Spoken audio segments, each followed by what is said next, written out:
Bonjour à tous. Dans cette vidéo, nous allons travailler sur la construction avec des translations.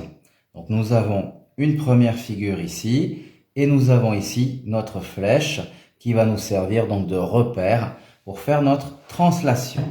Donc nous n'avons pas de carreau, ce qui fait qu'on est dans l'obligation de bien utiliser notre vecteur pour tracer les différentes figures.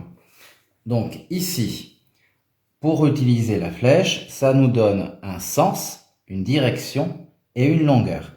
Ce qui veut dire qu'on va se déplacer vers la droite d'une certaine longueur et donc parallèle à notre flèche. Ce qui veut dire que nous allons prendre en référence notre flèche et que nous allons tracer des droites parallèles puisque ça va nous donner notre direction. Donc, traçons les droites parallèles pour les différents points. Ça nous donnera la situation au niveau de la direction des différents points que nous voulons tracer. Maintenant, ça nous donne une impression d'effet 3D. Nous allons maintenant trouver la bonne longueur pour les différents points. Donc, le sommet qui est ici va arriver là, et ainsi de suite.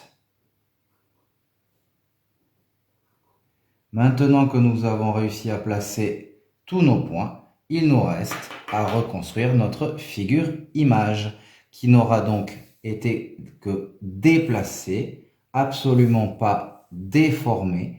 Les longueurs sont les mêmes, les aires sont les mêmes, les angles sont les mêmes. On a juste déplacé la figure vers la droite.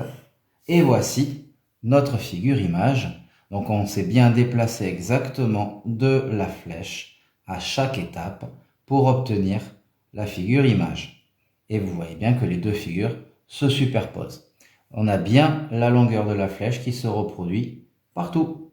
Donc attention à bien respecter la flèche, autrement dit notre vecteur qui nous dit par où on se déplace. Voilà, cette vidéo sur construction par translation est maintenant terminée. J'espère qu'elle vous sera utile. N'hésitez pas à poster un commentaire ou à regarder d'autres vidéos si nécessaire. Merci.